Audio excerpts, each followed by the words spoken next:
Hope Uzodinma need to see this video. I hope Uzodinma are watching what his boys are doing to the young youth of Imo State. Tiger base on it again. Yes. We have done video concerning this particular tiger base, calling them out to take it easy how they are harassing and brutalizing people. When you talk, they go say you don't talk, Balabajis don't come again. I want you to watch this video from our brother. How this tiger base enter inside person house, they find papa. Come see 14 years old girl. How we call ya duka. Do you know what is duka? Hating revocate.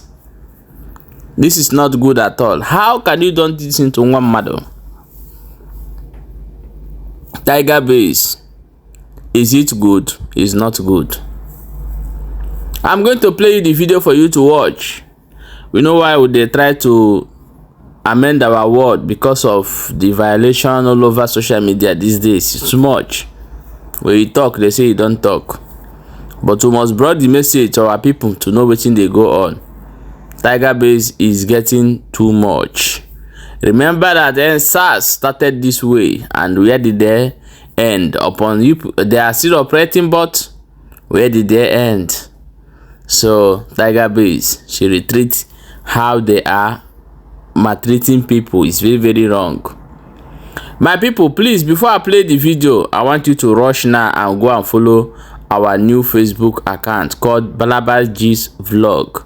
Very, very important. Follow that particular page so that when you are not seeing us on this particular channel, you can find us on the new one. Please go and follow so that you not miss out. And also rush now to Telegram. Just type Balabajis Vlog as well, or Balabajis. Follow, join us on Telegram or request for the link so that you can get the information over there as well. So we have different things we are doing in the Telegram as well. So join us over there. Okay, my people, I want to play this video.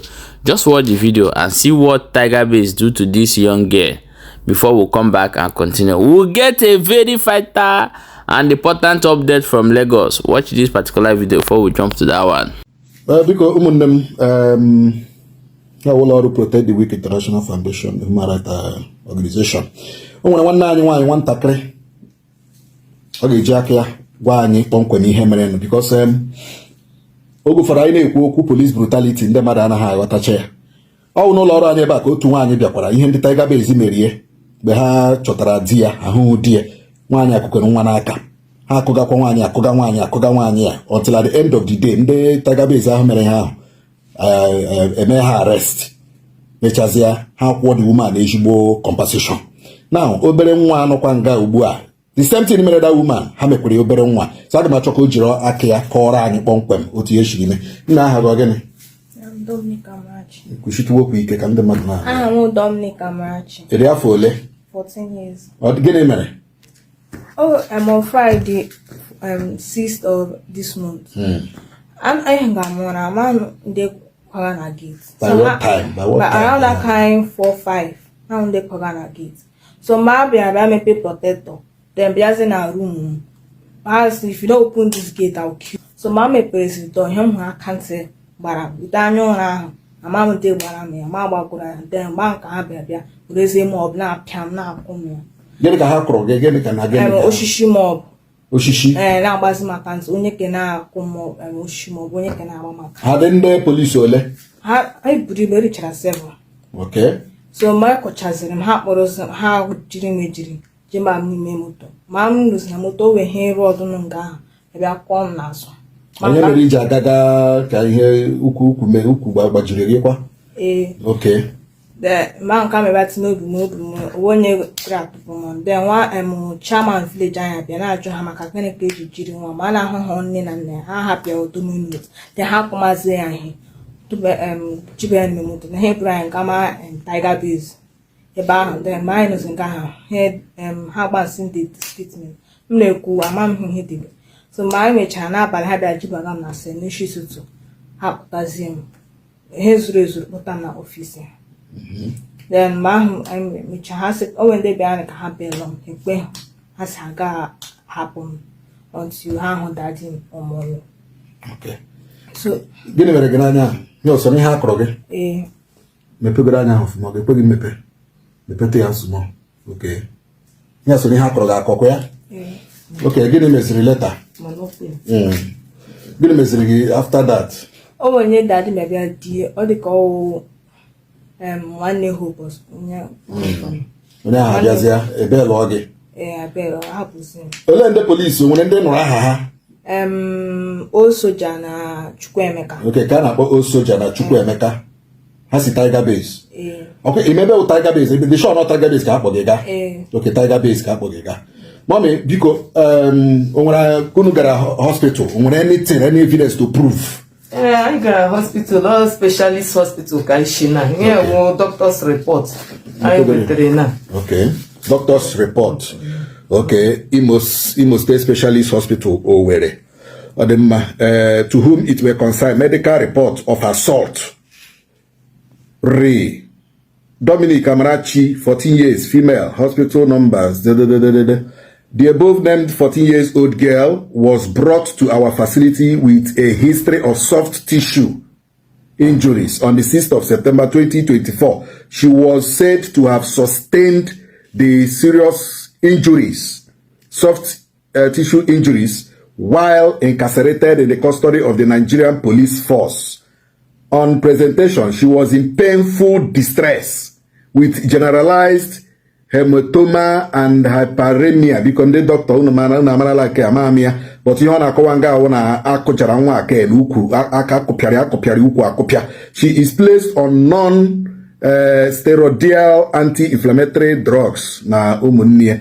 Thank you, Dr. Kechukwu. Here the stamp from the Imo State Specialist Hospital. Where mommy ole kamba have you done anything?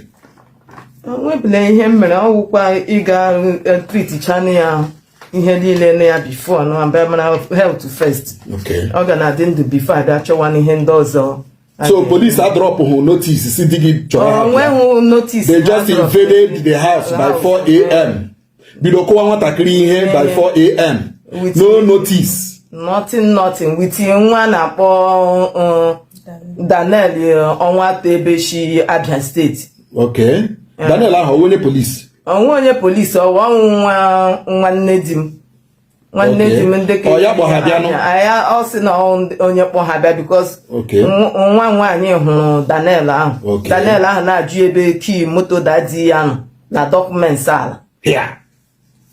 Oh, hello, lot on chop side down, parish everything, onwe ihe ọwụla nọ nga ahụ no in order. Without search warrant. Without anything, onwe ihe ọwụla ha jiri nwa nwaanyị. Even nwa m ntakịrị bịa sekpuru ala rịọ ha biko ha gbakwara ya kantị.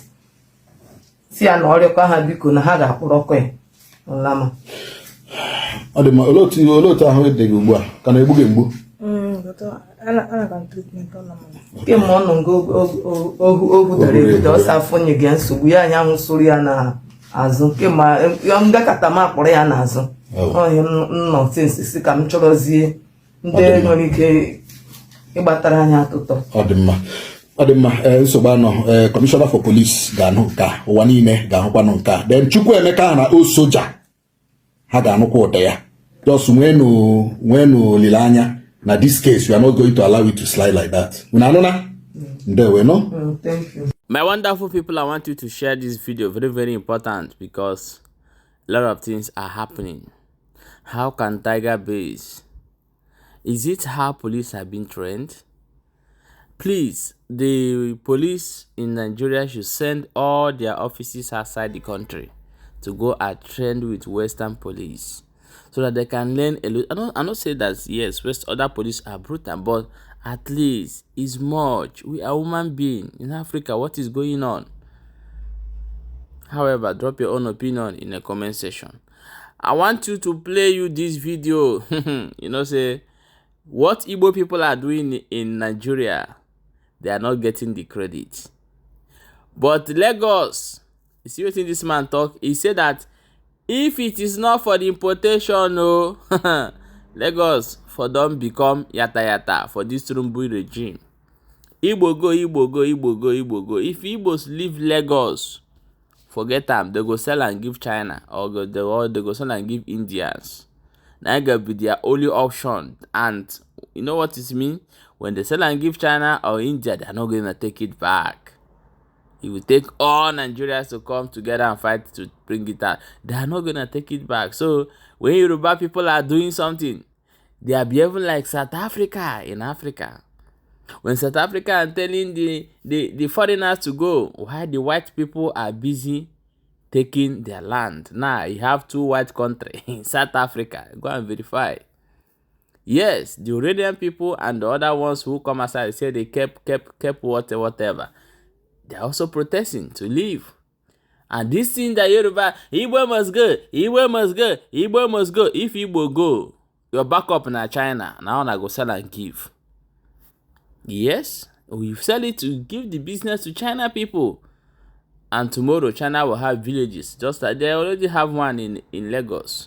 When Nigerians are talking of South Africa, they forget they have China village in Lagos. Only Chinese live there. Only Chinese do business there. Only Chinese own everything in that particular place. Please, I want you to share this video and drop your own opinion in the comment section. This is what is happening in Nigeria. Tiger base in Owerri, please. You people should take it easy. Take it easy.